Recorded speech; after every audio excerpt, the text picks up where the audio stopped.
The chamber of the Galactic Council pulsed with arrogance. Hundreds of species, each cloaked in ceremonial pride, looked toward the lone human standing at the base of the central platform. Whispers passed like static through the air, most of them mocking. Earth had finally been summoned, not for inclusion, but submission. The High Speaker's voice cut through the air, mechanical and smug. He didn't bother to stand. Representative of Earth, the Council has deemed your kind disruptive to the galactic balance. Your refusal to adhere to military transparency protocols violates interstellar doctrine. The human didn't respond. His expression was unreadable. No defiance, no fear. Just silence. Another voice followed, this time a general from the Turian Corps. Your fleets are obsolete. Your weapons are kinetic-based. You communicate using sound. Yet you have the audacity to deny inspections? Laughter echoed through the hall. A reptilian delegate from the outer rim tapped his datapad. Our scans show your planetary defenses are centuries behind minimum standards. You should be grateful we offer you protection. The speaker nodded. Indeed. Earth will submit to fleet absorption and cede orbital control to the Coalition Armory. You will maintain domestic autonomy, under supervision, of course. They expected outrage, perhaps bargaining. Instead, the human simply said, How long do we have to respond? The room paused. The question was too calm. 10 galactic cycles, the speaker replied. Failure to comply will be interpreted as rebellion. A few ambassadors nodded in approval. Others exchanged glances, uneasy. They had seen humans before, in minor trade exchanges, occasional diplomatic envoys. Always polite. Always watching. Rarely speaking. Some had argued Earth should be left alone. But their influence was growing, quietly, without permission. That frightened the Council more than open aggression. The human turned slightly, surveying the delegates. His gaze moved slowly, deliberately. He seemed to note every face, every symbol, every flag. When he spoke again, his voice was low but carried perfectly through the silence. We understand your offer. We'll return with our decision. And with that, he walked out. No fanfare, no guards, no entourage. Just one man, leaving behind a room suddenly too quiet. As the door shut behind him, a merchant guild leader muttered, That's it. That's their response? An insectoid minister tapped his claws against the table. Something's off. That envoy, he wasn't intimidated. The High Speaker waved dismissively. Posturing. Nothing more. Earth is a feral planet with outdated machines and romantic myths. They've never won a major interstellar war. They have no seat on this council. This is their reality check. A data analyst from the called Dominion interjected cautiously. There are anomalies. Their broadcast systems are closed loop. Their encryption hasn't been cracked. Even our proxies on their world report minimal intel. Because there's nothing to find. The speaker snapped. They're a species of storytellers. They wear masks and call them philosophies. Their silence is just fear dressed as pride. But not everyone was convinced. A silent alert blinked in the chamber's intelligence feed, undecipherable transmissions emanating from Sol, Earth's star system. Frequency unknown. Language patterns unidentifiable. Intercept attempts failed. The Council ignored it.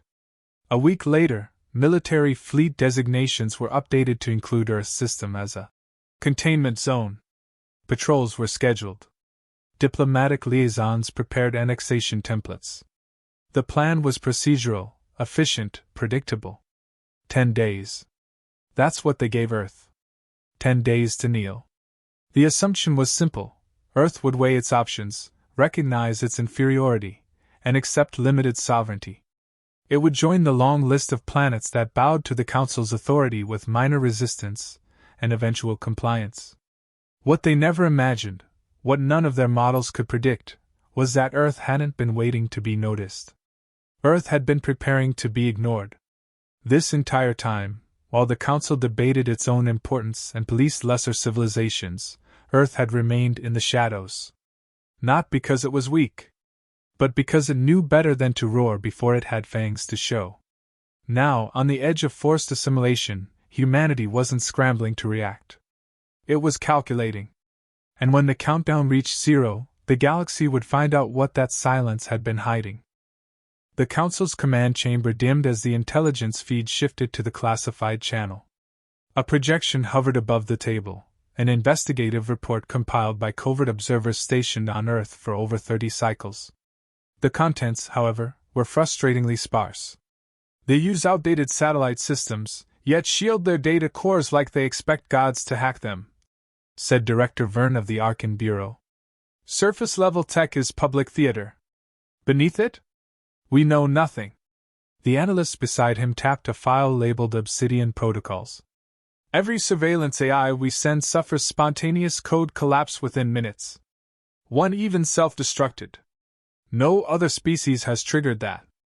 An elder from the Zareth Combine raised a tentacle. They hide behind rust. That's not incompetence, it's deliberate. Why? The report continued: failed drone infiltrations, corrupted listening devices, neuroworms returned inert. Even biological sampling of human populations yielded odd inconsistencies. Genetics suggested rapid adaptation, yet the mechanism remained unknown. We've always assumed they evolved slowly, one voice murmured. What if they accelerated on purpose? Someone laughed. Humans manipulate biology? They barely understand their own brains. Exactly, a strategist countered. And yet, they survived 4 internal extinction-level threats in 200 years. No aid. No intervention. No collapse. A hush followed. The numbers didn't lie. Humanity's resilience wasn't luck. It was pattern. A counselor from the Thorn Syndicate leaned forward. Our models show no global government. No unified military. They squabble, they divide. How can they plan anything long-term? Director Verne shook his head. That's the brilliance. Decentralized chaos makes them impossible to predict. And their wars? Each one teaches them more than peace ever could. A holomap blinked to life, showcasing Earth's global conflicts over the past few centuries. Each war ended not just in survival, but reinvention. They tore themselves down and came back sharper, harder, more efficient. Pain refined them. In silence, another screen activated, an ancient human broadcast. Grainy, low-tech. A speech from a leader long dead. We do not fear the dark. We are the dark. The room absorbed that line, and unease settled over the delegates. One questioned. If they'd been growing in secret, why haven't we seen evidence in deep space? A voice responded. Because we looked for fleets. Not shadows. The Council had searched for expansion, colonies, mining operations, station activity. But Earth had vanished from those metrics. The only logical conclusion, they'd chosen not to expand outward. They'd gone inward. Buried deep in the report was an anomaly. 57 years ago, a comet redirected course near Earth. Officially natural. Unofficially, impossible. The energy signature matched no known propulsion method. No claims were made. No broadcasts followed. It was as if humanity had tested something, then erased the memory of it. Still, the arrogance held strong among most counselors. They can't have developed anything significant. They've traded with us for centuries. Yes, came a reply. And always for scraps. Not weapons. Not engines. Blueprints. Data. Seeds. They took our junk and said nothing. Another page of the dossier listed Earth's trade records. Inconsistent. Selective. Strategic. They never asked for military assets. Only obsolete tech and raw materials, things considered useless by galactic standards. And yet, all analysis showed one uncomfortable truth: Earth had no reason to need those materials. Their planetary requirements were self-sustaining. A counselor with access to deeper archives brought up the restricted files. We tried to sabotage their satellites once. Minor test. The virus reversed itself, jumped our system, and infected 3 of our survey drones. That was 12 years ago. Why wasn't that reported? Because the virus didn't attack. It simply watched, then vanished. Humanity had left no message. No retaliation. Just a trace. A reminder. More voices expressed doubt now. The pattern was shifting. All signs pointed to a species playing beneath its weight class, by choice. They've never asked for a seat here, someone noted. Not once. Every lesser species begs for representation. Earth stays quiet. A strategist from the Valari Alliance said what many were thinking but none dared to vocalize. Silence isn't ignorance. It's planning. We mock them for their absence. What if they were simply waiting for the right stage? Even the most skeptical now felt a sliver of doubt. The envoy's expression, the layers of redacted intel, the precision of their trade behavior, it wasn't chaos. It was camouflage. Still, the Council prepared its ultimatum, confident that Earth's bluff would collapse under pressure. But a few minds, older, sharper, more paranoid, began wondering if Earth hadn't just been hiding their strength, but measuring the galaxies. The 10th day arrived, and with it, silence from Earth finally broke. No formal escort. No fleet presence. Just a single transmission from the human envoy, now standing in the center of the council chamber, expression unchanged. We reject your terms. No arguments. No rhetoric. Just those 4 words. Before the council could react, the envoy lifted a single device, unassuming, metallic, humming with quiet authority, and activated it. The chamber dimmed. A holographic projection bloomed outward, expanding into deep space coordinates. Then came the data feeds, live, raw, verified in real time. What they showed erased every smirk in the room. Orbiting celestial bodies across 10 sectors shimmered as cloaking fields deactivated. What appeared weren't just warships, they were structures the size of moons, moving with unnatural precision. Their signatures read as null, no gravitational wakes, no engine trails. Stealth wasn't their strength. It was their foundation. Automated analysis labeled them anomalies. AI flagged them as threats and then locked up entirely. The feed continued. A barren system in the outer arm began shifting. Debris fields reorganized, revealing that what had seemed like wreckage were dormant vessels. The moment exposure began, they powered up in perfect silence. No weapon charge, no shields, just presence. Lines sleek, symmetrical, predatory. These are just a sample, the envoy said. We deploy in clusters of 1,000. The Council's military observers scrambled to match silhouettes. Nothing aligned with existing models. Some bore the markings of decommissioned galactic junk, ships once sold to Earth for scrap. Yet these weren't primitive salvages.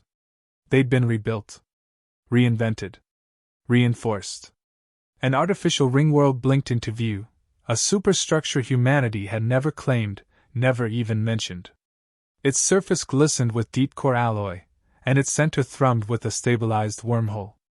One delegate whispered what others feared. That's a transit gate. They've built their own network.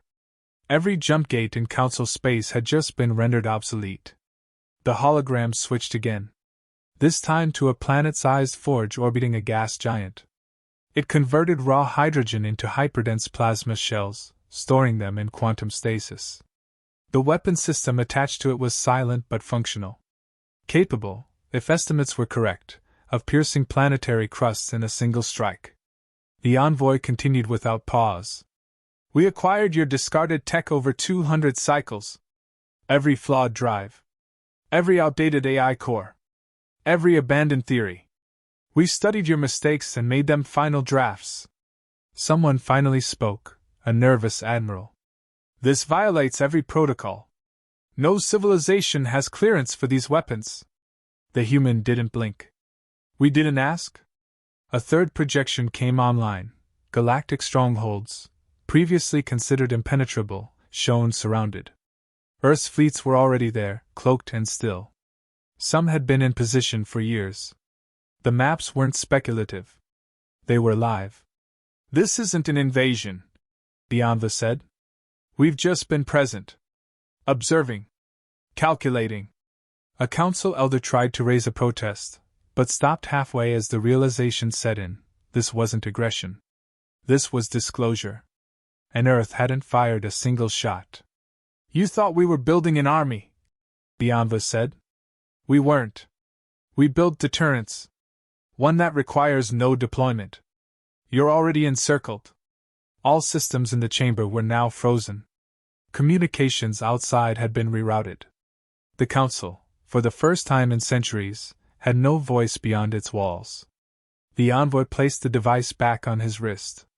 The galaxy assumed silence meant submission. But we spoke a different language: engineering, systems, leverage. You called us primitive. But we understood something you didn't. What's that? Someone asked hollowly. That domination doesn't require conquest. Only certainty. The projections collapsed. Lights returned. But no one moved.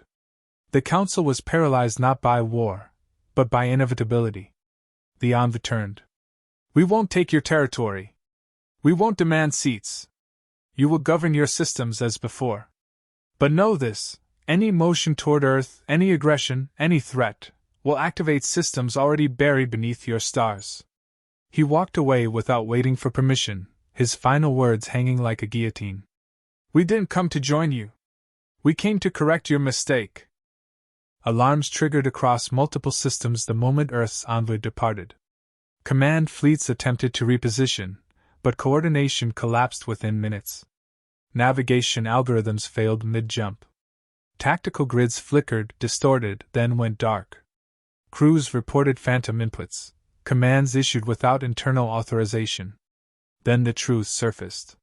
Human code, embedded years earlier in Council standard software, began activating. It was elegant: no self-replication, no visible damage, just a rerouting of control. Earth hadn't hacked their systems recently. The systems were never theirs to begin with. Weapons calibration vanished. Shield frequencies scrambled. Entire fleets sat idle, engines responsive only to dormant Earth protocols buried deep within firmware. Panic surged through military command as realization spread: Earth had not disabled the galaxy's weapons, they had written the language in which they functioned. Fleet Admiral Karen attempted to initiate countermeasures, but every override redirected to a silent node: Earth Prism. The command structure had been mirrored and rewritten years prior, by humans pretending to be maintenance engineers, software partners, and systems consultants. This wasn't cyber warfare. It was ownership. The Council's Defense Corps, centered in the Valek system, issued a public broadcast. Before it could finish the alert, every transmission switched simultaneously to a human AI construct. Its face was calm. No threats. Just a message. You are not under attack. You are under audit. The phrase echoed through all military frequencies. No explosions. No demonstrations. Only silence, and then surrender by confusion. Sub-commanders powered down their vessels out of fear of internal sabotage. The remainder defected without engagement. Economic systems followed. Earth's algorithms had mapped interstellar trade routes for decades under the guise of civilian optimization. Now, they rerouted cargo haulers mid-transit, froze banking flows, and collapsed energy futures in 3 sectors with a keystroke. It wasn't chaos. It was removal of permission. Council factions began to fracture. Long-standing alliances questioned leadership. Accusations of corruption and negligence erupted as leaders scrambled to explain why Earth had access to infrastructure supposedly secure. Protests turned violent. Armed units were deployed to suppress civil unrest, only to discover their weapons no longer obeyed commands. Earth's silent backdoor reached everywhere power touched. In secret chambers, surviving counselors convened emergency sessions. Some demanded retaliation. Others begged for negotiation. But no clear enemy could be seen. There were no targets, no movements, no borders breached. Only quiet acknowledgement that Earth had already been inside their systems for generations. A recovered report from the outer trade colonies deepened the panic. It described a discovery 10 years earlier, an alien artifact, thought inert, had reactivated during excavation. Its internal database bore one phrase, carved into an impossible alloy. We watched. We learned. We waited. The artifact had been catalogued. Its significance dismissed. Now, the words felt like a verdict. Meanwhile, planetary networks began to shift. Earth activated dormant relays planted inside consumer devices, entertainment systems, environmental controls. Entire cities adjusted temperature, lighting, and energy outputs without local command. Civilians stared upward as sky grids shifted in synchronized patterns. No voice explained it. No message followed. Only the sensation that something immense was watching. A group of Council intelligence officers launched an unauthorized attempt to trace the origin of the fleet Earth had revealed. They managed to track one signal, only to find it bouncing between thousands of decoys. The final packet resolved into coordinates within their own capital system. But when they arrived, the location was empty. No ships. No weapons. Just a transmission beacon with one word pulsing in every major Council language. Predictable. Terrified, some member worlds began disabling their infrastructure, believing that going dark might make them invisible. Others tried to form resistance cells, but found themselves isolated, communications cut before formation. One by one, the symbols of power cracked. And still, Earth didn't demand territory, resources, or submission. They offered no treaties. Made no statements. There was nothing to negotiate. The silence wasn't passive, it was surgical. The most advanced societies in the known galaxy, brought to their knees without violence. Not through force, but through foresight. One counselor finally said it aloud. This wasn't a response. It was a demonstration. And worse than their loss of control was the unshakable knowledge that Earth had chosen not to use the full extent of what it had built. They had the means. They simply hadn't needed them. The council chamber was no longer whole. Seats once filled with voices of power now stood abandoned. Many delegates had fled. Some resigned in disgrace. A few simply vanished, as if silence offered more dignity than explanation. The center table remained untouched, its surface still displaying a frozen error message from Earth's final transmission. No new threats followed. No demands. No fleets in orbit. Just absence. And the weight it carried. Systems across the galaxy adjusted slowly, awkwardly. Trade resumed, but under new metrics. Supply routes were recalculated through neutral zones enforced not by patrols, but by the invisible presence of Earth's unseen infrastructure. The term compliance evolved. It no longer referred to policy. It meant alignment with an unspoken threshold Earth had not defined, but everyone now respected. Galactic news networks spun narratives of misunderstanding. Analysts called it a miscommunication, a crisis narrowly avoided. But no citizen believed it. The broadcasts played carefully, ignoring the footage that had gone viral across thousands of systems. The moment when cloaked ships materialized silently around core worlds, and the power balance tilted permanently. In distant colonies, murals appeared depicting the human envoy, not as a conqueror, but as a sentinel. Children repeated phrases they didn't fully understand. They watched. They waited. They knew. Teachers stopped correcting them. On strategic moons and former council strongholds, technicians reported unusual maintenance logs, diagnostic tasks completed before being requested. Updates deployed to machinery no longer on the grid. Engineers called them ghost scripts. Most knew better. A planet in the Outer Rim received a package from an unknown source. No message. Just a small cube containing blueprints for a sustainable fusion engine far beyond current Council capabilities. Embedded within it was a phrase etched in subtle metallic script. You may advance now. Speculation ignited. Was Earth guiding them? Testing them? Or simply reminding them who held the keys? No official ambassador from Earth returned. No follow-ups, no open dialogues. Only occasional activity, solar flares modulated unnaturally, asteroid paths adjusted without known intervention, systems once classified as lifeless beginning to show signs of controlled terraformation. patterns emerged that couldn't be dismissed. The Council had no choice but to evolve in Earth's shadow. Decisions became conservative. Ambition scaled down.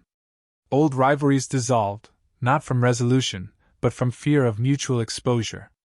No leader wanted to find their secrets surfacing, triggered by unseen human observation. A minor species once known for piracy issued a public declaration of neutrality.